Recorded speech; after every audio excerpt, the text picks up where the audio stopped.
touch them up, may the best man win.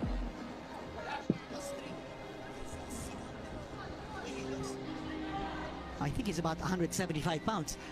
Parang ano parang ako yung lalaban dito sa tuktok ng ring. Pero ito, kinita, I'm sure for Marcial, this is all business here. That's right. He's a 4-time Southeast Asian Games gold medalist. He's a southpaw, and EUMIR MARCIAL now fighting in his 5th professional fight, the first professional fight in the Philippines. Kanya po, ang tawag natin dito, the homecoming. Okay, and this is the size of Marcial, of course. And look at this, he's picking his spots early on, trying to look for the angles. Throwing that right jab, and then occasionally he throws that left straight. So he's throwing different kinds of punches very early in this fight to keep his opponent guessing. Si Freddie Roach na ba exclusive na nagte-train kay Marcial? You know, marami pang iba coaches. Meron siya ibang mga coaches ngayon, but he trains in Las Vegas. And EUMIR MARCIAL, actually before this fight, who, as we mentioned at the top of our coverage, is a veteran with 36 professional fights, as against only 4 for Marcial. But yung amateur record ni EUMIR, meron tayong nakita, no? All the way from when he was 12 years old, he has compiled 74 wins and 21 losses with 26 knockouts as an amateur.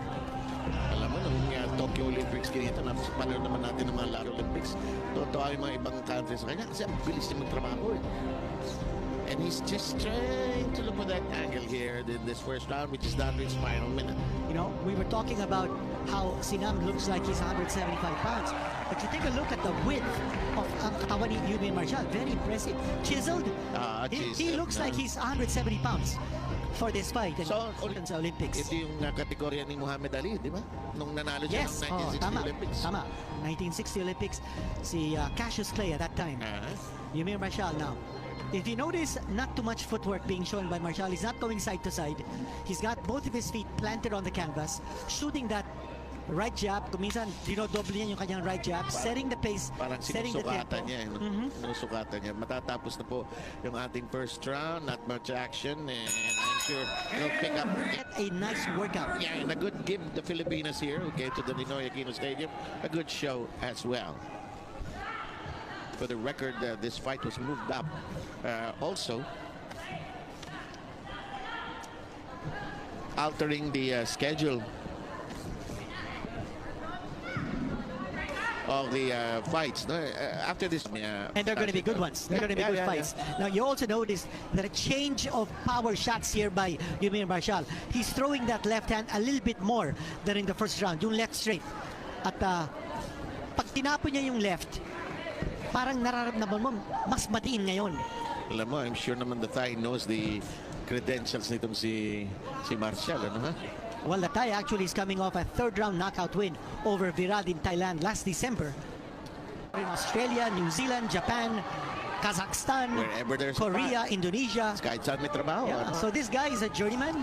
He's fought around the world. And now he's up against probably, arguably, the most hardy opponent he's ever faced. The toughest opponent ever. And now Marcial beginning to unspool some of his repertoire. He's picking his location. He's got to be aware that it's not just offense that will win in fights. It's also the defense. He's got to be careful. You don't want to get hit if you... And the Thai said, it's okay. I'm okay. The Thai now throwing a combination, but that left hand, ni EUMIR MARCIAL. Look at the way he's varying his punches. Right, left. Hindi malaman ni Sinam kung saan nanggagaling yung mga santok. Nice shot. Good exchange by the two fighters there. He got rocked. Sinam got rocked. And Sinam now felt that power. He's not rushing things. Discerning. Oh, in that situation, ordinarily you would attack your opponent and try to finish him off. Pero yung sa Olympics. Yes, arangkada ka na. Or even in professional fights overseas. But I think EUMIR MARCIAL has a different objective dito. He wants to put on a show. He wants to get a nice workout. Sinubukan. Tsetsempuan. And again, that left straight, right on the money. Alegria, yung anak ni Alan Alegria, yung former Philippine welterweight champion, at saka si Ray Inosian. Madalas pag may foreigner na dumadating, mayroon kinokontak na Pilipino to be able to coordinate and fix up things. Laging madalas yan eh. Samantala, tingin mo yung arangkada. Ayan, nagdala ko na live stream ng Pilipinas Live sa sobrang tagal. Paun na eh. So he's throwing with more impact.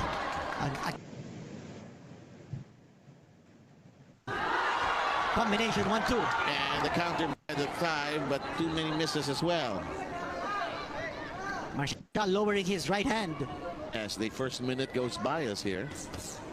I think that Taya just has too much respect for Marcial's power. That's absolutely what's happening here. That left arm. Jab ni EUMIR Marcial, Well, the right hand is puncturing through Wala that naman, defense balikan naman yun. ni Sinam. And Tapos set pa up nito. that left. Yun, pumunta sa ilalim si Marcial. A shot to the body by EUMIR Marcial. And we are down to a minute and a half here. And we're looking forward to, I think that's going to be a very vulnerable spot here for Sinam. Doon sa kidney area. 1-2 on target. 1-2 again on target. Left hand. Sinam backpedaling there. Less than a minute to go. That was a shot to the side of the body na hinihintay natin. And another one. And a left hand on the chin of Sinam. And you notice, that left hand, that left hook is exactly to defend the side of the body. Bumubuka yung kanyang depensa, and that exposes his face for a left hook. No championship in this one. Again, tinutusok-tusok ni EUMIR Marcial ang kanyang kalaban. Piling up the points. Okay, yan. Tinutusok-tusok. And again, he goes downstairs as the 10-second warning has been sounded already. That shot to the side of the body, the right hand, that's going to be damaging. Trunks up against the beachwear of That's right. Sinam, huh? We've got a good sized crowd. Dito po sa Ninoy Aquino Is he Stadium. headed to Boracay after this? I don't know. You know, ready na It siya. depends on what condition he'll be in Yeah. at this fight. He might just go straight to maybe a hospital, depending on how much punishment he takes.